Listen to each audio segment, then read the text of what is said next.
আসসালামু আলাইকুম। আপনারা সবাই কেমন আছেন? নতুন আরও একটি ভিডিও নিয়ে আপনাদের মাঝে হাজির হলাম।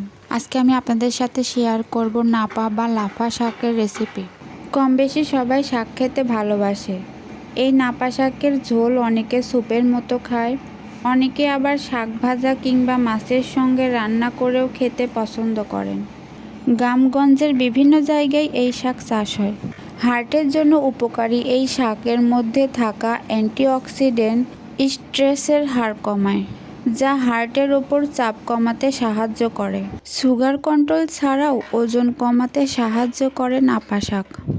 নাপা শাকের ফাইবার পেট ভরাট রাখে দীর্ঘক্ষণ, ফলে বারবার খিদে পায় না। উত্তরের জনপ্রিয় শাক নাপা শাক বা লাফা শাক। ভারতসহ বাংলাদেশ, ভুটান, চীনেও এই শাক চাষ হয়। শাক উত্তরবঙ্গের গ্রামগঞ্জে খুবই জনপ্রিয়। গাছটির উচ্চতা খুব বেশি হয় না, কিন্তু এই শাক জন্মানোর পর লাফিয়ে লাফিয়ে বৃদ্ধি পায়। তাই হয়তো এই শাককে অনেকেই লাফা শাকও বলে থাকে। আজকে আমি এই শাকটি রান্না করব মসুরের ডাল দিয়ে। শাকগুলো ভালোভাবে বেছে সুন্দর করে ধুয়ে নিতে হবে। এরপর আগে থেকে ভিজিয়ে রাখা মসুরের ডালগুলো ধুয়ে আমি শাকের উপরে দিয়ে দিলাম।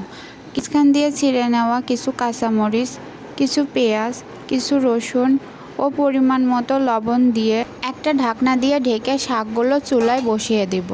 20 মিনিটের মতো শাকগুলো জাল করার পর শাকগুলো সিদ্ধ হয়ে যাবে। এরপর চামচের সাহায্যে শাক এবং ডাল একটু ঘুটে নিতে হবে। আমার শাকগুলো সিদ্ধ হতে 20 মিনিটের মতো সময় লেগেছিল।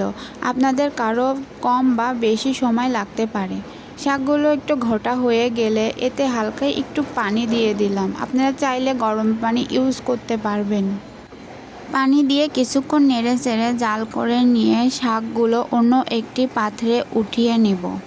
সম্পূর্ণ শাকগুলো উঠিয়ে নেওয়া হয়ে গেলে কড়াইতে কিছুটা তেল দিয়ে তেলগুলো যখন গরম হবে তার মধ্যে কিছু রসুন কুচি, কিছু পেঁয়াজ কুচি ও কিছু মরিচের টুকরা দিয়ে দিলাম। রসুন এবং পেঁয়াজগুলো যখন ব্রাউন কালার হয়ে যাবে তখন কিছু পাঁচফোড়ন দিয়ে দিলাম। আপনারা চাইলে পাঁচফোড়নটা স্কিপ করতে পারেন, তবে পাঁচফোড়ন দিলে শাকটি খেতে অনেক বেশি সুস্বাদু লাগে। এ পর্যায়ে আগে থেকে উঠিয়ে রাখা শাকগুলো দিয়ে দিলাম এবং নেড়ে চেড়ে কিছুক্ষণ জাল করে তা চুলা থেকে নামিয়ে নেব। গরম ভাতের সাথে এই শাকটি খেতে অনেক বেশি ভালো লাগে। রংপুর অঞ্চলের অত্যন্ত জনপ্রিয় নাপা শাক। শীতল তৈরিতে বড় অনুষঙ্গ এই নাপা শাক। তবে রংপুর, গাইবান্ধা, নীলফামারী জেলার বাসিন্দাদের প্রিয় খাবার নাপা শাক দিয়ে তৈরি পেলকা। কোনো একদিন পেলকা রেসিপি আপনাদের সাথে শেয়ার করব। আজকের ভিডিও এখানেই শেষ করছি। ভিডিওটি আপনাদের কাছে কেমন লেগেছে তা অবশ্যই কমেন্ট করে জানাবেন। ভিডিওটি ভালো লাগলে লাইক, কমেন্ট, শেয়ার করে আমার পাশেই থাকবেন। আজকে এ পর্যন্তই। আল্লাহ হাফেজ।